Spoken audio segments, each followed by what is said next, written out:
कहते हैं कि जब तक कोई मुस्लिम जब तक वो मक्का मदीना नहीं जाता, हज नहीं जाता, तो वो पक्का मुस्लिम नहीं कहलाता। जब तक कोई क्रिश्चियन वैटिकन सिटी नहीं जाता तब तक वो पक्का क्रिश्चियन नहीं कहलाता। उसी प्रकार जब तक कोई हिंदू, जब तक कोई सनातनी जगन्नाथपुरी धाम में श्री मंदिर के अंदर निवास करने वाले, नीलाचल पर्वत पर नीलकंदराओं के अंदर नीले समुद्र के तट पर रहने वाले जगत के नाथ भगवान जगन्नाथ के घर जगन्नाथपुरी धाम नहीं जाता, तब तक वो पक्का सनातनी नहीं कहला सकता।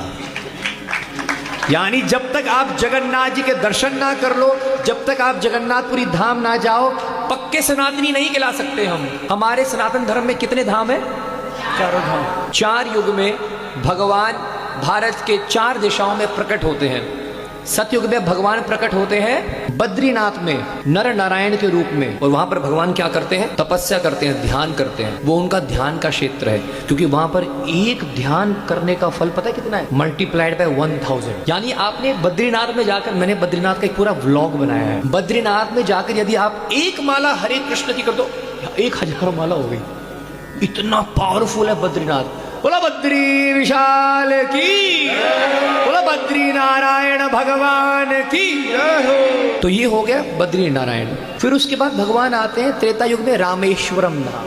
वो भगवान का शयन का स्थान है साउथ इंडिया में, दक्षिण भारत में। यदि आप दक्षिण भारत जाते हो तो ज्यादातर जितने भी भगवान के विग्रह हैं वो भगवान अनंत शेष में सो रहे हैं। देखा है नहीं देखा है? देखा है ना? पद्मनाभ स्वामी जी को आप देखो कितने विशाल है। श्रीरंगम तो आप भगवान को देखो विश्राम करें, क्योंकि वो भगवान का विश्राम स्थली है। बद्रीनाथ ध्यान का क्षेत्र है, रामेश्वरम विश्राम का क्षेत्र है, अनंत कोटि ब्रह्मांड नायक पूर्ण पुरुषोत्तम राजाधिराज श्री द्वारकाधीश भगवान की।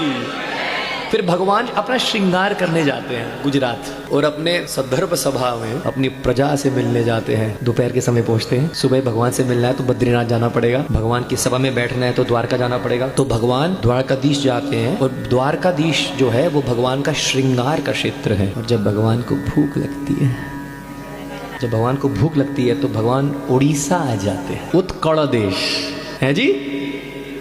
और भगवान जगन्नाथ के रूप में एक ऐसा रूप धारण करते हैं जो अत्यंत ही विचित्र बोल दो और हमारी कल्पना से परे है। वास्तव में ये भगवान का ये जो विग्रह है, ये जो स्वरूप है, ये भगवान का विरह का रूप है।